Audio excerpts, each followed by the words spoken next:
Hi guys, Hare Krishna. Welcome to the channel The Neat Alchemist. Please do like and subscribe the channel. In this particular video, we'll be talking about the topic the timetable, its associated problems, how an ideal timetable looks like, and how to create your own timetable. Right? As an aspirant, हमें दिक्कत क्या होती है? We don't have a fixed schedule. We don't have a fixed sleep and wake up time. We have a lot of distractions जिसकी वजह से क्या होता है, बैकलॉग्स क्रिएट हो रहे हैं, स्ट्रेस लेवल बढ़ता जा रहा है, प्रोडक्टिविटी डिक्रीज होती जाती है. राइट, सिलेबस सॉर्ट नहीं है, कन्फ्यूजन होती है एंड स्कोर डिक्रीज हो रहा है. And what we do is we take resort of phone, Instagram and the social media, जिसकी वजह से टाइम वेस्ट बढ़ गया, मैनेजमेंट पुअर हो गई. एंड ऑफ द डे हम मैनेजमेंट कुछ भी नहीं कर पाते because we feel lot of demotivated and ultimately everything slips off from our hand and rest at the end what we get in our hand is just failure. Right, so what timetable helps with, it gets you get catch hold of your time waste. तुम्हें पता होता है तुम कौन कौन से काम तुम्हें दिन में करने हैं. You can have control of your day. Right, then you get rid of distractions. There is proper syllabus management, जिसकी वजह से क्या होता है, स्ट्रेस लेवल डिक्रीज होता जाता है, प्रोडक्टिविटी बूस्ट होती जाती है, स्कोर बढ़ता जाता है. जैसे जैसे स्कोर बढ़ता हुआ देखोगे 50 नंबर 100 नंबर, मोटिवेशन ऑटोमेटिकली बढ़ती जाएगी. Right, so it's all inter related. Now please don't do this because 99% of the people do this and ultimately they fail. वो क्या करते हैं, 10 से 11 कुछ एक्स काम, 11 से 12 कुछ एक्स काम करेंगे, अपने आप को बांधने की कोशिश करते हैं. This is not valid in real life because we have unprecedented circumstances in the day. We don't know कभी क्या हो जाए, कभी कहीं जाना पड़ जाए, कुछ भी है, देयर इज फैमिली इशूज और something. So this is not valid in real life. Secondly, it becomes so monotonous, so boring and hectic because we don't have room for our own growth. हमने अपने आप को बांध लिया. Humans को जब भी बांध लिया जाता है वो प्रोडक्टिविटी बहुत कम देते हैं. Right, because stress level automatically बढ़ता जाता है. It becomes monotonous and productivity decrease होती जाती है. एंड अल्टीमेटली लोग कहते हैं कि हमने बनाया तो था बट 2 दिन से ज़्यादा फॉलो नहीं कर पाए. ऐसा बनाओगे तो बिल्कुल ही नहीं फॉलो कर पाओगे because it's monotonous, not valid in real life and easily can't be followed. Right, so basically don't go for this, and if you go for this you'll ultimately for sure fail at the end. Right, now we need to see a short 650 plus timetable. See, हम time table बनाते वक्त किस किस चीज़ का ध्यान रखते हैं. We just need to balance our body, our mental health and studies. इन 3 चीज़ों को बैलेंस कर लेते हैं. अगर हम टाइम टेबल में अपना बनाओ तो इन तीन चीज़ों को बैलेंस कर लेना, अल्टीमेटली तुम्हारे हर चीज़ बैलेंस हो जाएगी लाइफ में. स्टार्टिंग विथ 6 से 7 घंटा सो अच्छे से. some people sleep 8 hours 9 hours depending upon कितना दिन में काम रहता है, कितना फटीग हो जाती है. You can take sleep according to that, but 7 to 8 hours are the brim. Like इससे ज़्यादा नहीं होना चाहिए. इसके बाद how to wake up. For me it was like alarm आप लगाए, टास्क देता है, काफ़ी उठने में आसानी होती थी. I used to ask my parents and most important is to push yourself because ये बस अलार्म बज जाएगा, कोई तुम्हें उठा देगा बट तुम्हारे अंदर से जब तक विल नहीं होगी तुम उठ ही नहीं पाओगे. तो what is most important, that is self discipline. Right, अभी नहीं, बाद में तो खुद उठना ही पड़ेगा. राइट, सो अभी से इनकलकेट करो सेल्फ डिसिप्लिन अपने अंदर, कि अपने आप को पुश करो उठने के लिए. And when you get up just make sure you have on priority some workout. इससे क्या होता है, लेजीनेस दिन की चली जाती है. एंड दिन में ऐसा फील होता था ना, नींद आती थी, वो भी फील नहीं होगा. हेल्थ एंड इम्यूनिटी बूस्टअप हो जाएगी बिकॉज मोस्ट एस्पिरेंट्स है कि हेल्थ खराब हो गई थी जिसकी वजह से उनकी पढ़ाई डिस्टर्ब हो गई. अगर वर्कआउट करोगे लाइफ टाइम, पूरी प्रिपरेशन के टाइम ये चीज़ फील ही नहीं होगी कि कुछ बीमारी हो गई, किसी वजह से टाइम वेस्ट हो गया. दिन में लेजीनेस भी नहीं है, हेल्थ एंड इम्यूनिटी भी बूस्टेड है, इसकी वजह से प्रोडक्टिविटी दिन की बढ़ गई एंड अल्टीमेटली स्कोर्स बूस्टअप होने लग जाएंगे. Just do everyday course after workout and then set for chanting for 10 minutes. इससे क्या होगा, स्ट्रेस कंट्रोल होगा, इमोशनल कंट्रोल तुम्हें दिन में फील होगा. जो तुम्हें लगता है बहुत ज़्यादा गुस्सा आता है दिन में, पेरेंट्स के साथ लड़ाई होती है, पॉजिटिविटी दिन में बूस्ट हो जाएगी. कभी भी ऐसा डिमोटिवेशन सॉर्ट ऑफ फील नहीं होगा.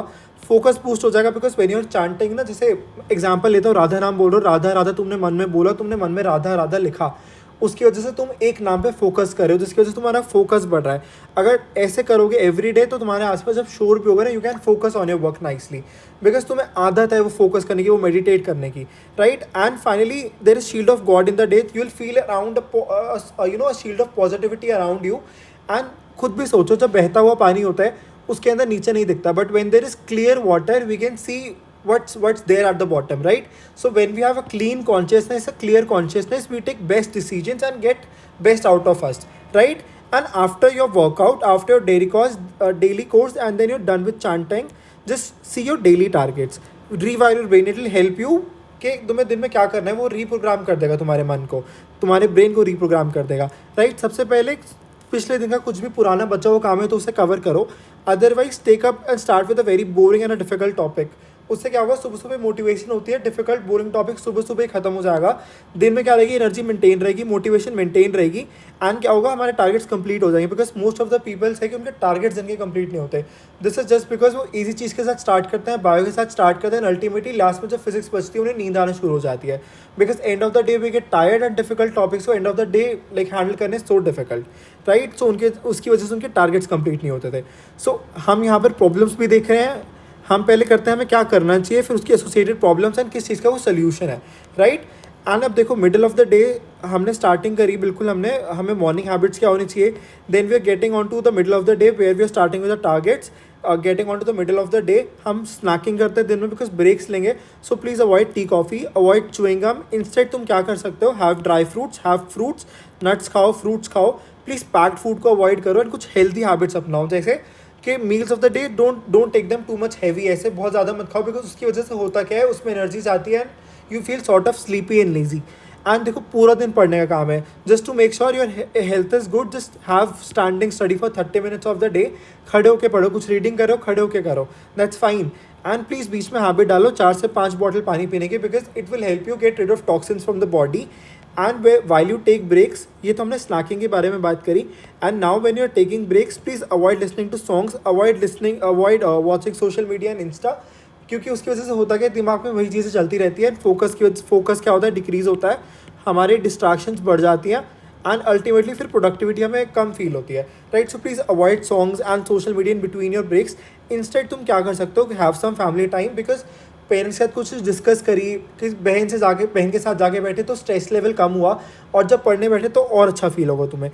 किसी हॉबी पे काम करो, गार्डनिंग पे काम करो, किसी चीज़ पे भी काम करो, उसकी वजह से क्या होगा, फोकस बढ़ जाएगा, स्ट्रेस लेवल कम हो जाएगा, डिस्ट्रैक्शंस कम हो जाएंगे, प्रोडक्टिविटी हमारी बूस्टअप हो जाएगी, राइट। मेरे को एक काम क्या चलता था, बायो पे मुझे लगता था कि फिजिक्स एंड केमिस्ट्री पे ज़्यादा टाइम देना है मेरे को क्वेश्चन सॉल्विंग के लिए, तो बायो के लिए मेरे को लगता था हाई मतलब ऐसा ना हो कि बहुत ज़्यादा टाइम बायो पे चला जाए, इसलिए मैं क्या करता था, जब 5 या 10 मिनट का ब्रेक लेता था तो उठा के एनसीईआरटी रीड कर लेता था, या जब मैं अपने मिडिल ऑफ द ईयर में पहुंचा तो मैंने क्या करा, जैसे लाइक अब मैं 12th का कोई चैप्टर कर रहा हूँ तो 11th का सेल चैप्टर उठा के रीड कर लिया इन माई ब्रेक, उससे क्या होता था, पुराने चैप्टर्स भी मेरे बायो के रिवाइज हो जाते थे ब्रेक में, because it barely takes 5 to 10 minutes to read NCERT, right? So have a habit of NCERT reading in between, follow your hobby, and of course have some family time, right? Now coming on to the ending of the day is really important. We follow 3R rule. What we do is we revise, we review and we reschedule.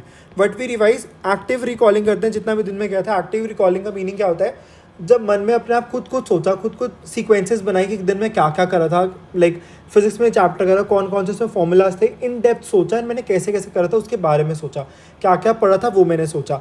मैं क्या करता था, मैं pen paper उठा के scribble कर लेता था, उसकी वजह से मेरे दिमाग में वो चीज़ परमानेंट हो जाती थी, right. Then coming on to the next step, that is review. दिन में क्या करें उसको रिव्यू करो, राइट। टू डू लिस्ट देखो, क्या क्या तुमने कवर कर लिया, क्या क्या तुम्हारी टू डू लिस्ट में बचा है, उससे क्या होता है, क्लैरिटी होती है, एंड जब दिमाग में क्लैरिटी होती है, कन्फ्यूजन कम होती है, स्ट्रेस लेवल डिक्रीज हो जाता है, and we get sound sleep, because most of people से उनको साउंड स्लीप नहीं आती, but when you are satisfied, to do list में कुछ काम हुआ, एंड फील लाइक कुछ तो किया इस दिन में, तो उससे तुम्हें साउंड स्लीप आएगी and stress level automatically decrease हो जाएंगे, राइट। एंड रीशेड्यूल, रात को सोने से पहले टू डू लिस्ट बनाना बहुत ज़रूरी है। अब देखो पुराने दिन में जो भी काम रहेगा उन्हें रीशेड्यूल करो in this to do list, जो कि तुम रात को बना के सोगे, इसकी वजह से क्या होगा, तुम मोटिवेटेड रहोगे, and now you are aware तुम्हें दिन में उठने के बाद करना क्या है, right. So we follow 3Rs। The first thing is revise, active recall what you did, then review कितना टारगेट तुम्हारे कंप्लीट हो गया, देन रीशेड्यूल बचा हुआ है, एंड अगले दिन के टारगेट्स बनाओ, राइट। अब कुछ नाइट हैबिट्स हैं जो कि तुम्हें बहुत ज़्यादा हेल्प करेंगी, that is have milk before you sleep, have light dinner, and ultimately please don't 1 hour just before you sleep, just don't have too much screen time, don't listen to songs and series। इसकी वजह से क्या होगा, तुम्हें नींद अच्छी आएगी, then 6-7 hours में तुम्हें अच्छी नींद आ जाएगी, एंड अगले दिन जब उठोगे तो productivity will be boosted up, and दिन में तुम्हें लेजीनेस फील नहीं होगी। So it's all inter related. We have divided the ideal time table into 3 parts. Starting हमने करी थी कैसे हमें मॉर्निंग हैबिट्स रखनी चाहिए, फिर हमने मिडिल ऑफ डे में क्या खाना पीना चाहिए, कैसे पढ़ना चाहिए, टारगेट्स बनाने चाहिए, and ending of the day with the 3 hours। I guess this time table gonna help you a lot. Please don't create such a time table जहाँ तुम खुद ही फंस जाओ, which is not even valid in the real life. Don't fool yourself, go for the right thing, and you can easily score 650+। All the best. Hare Krishna.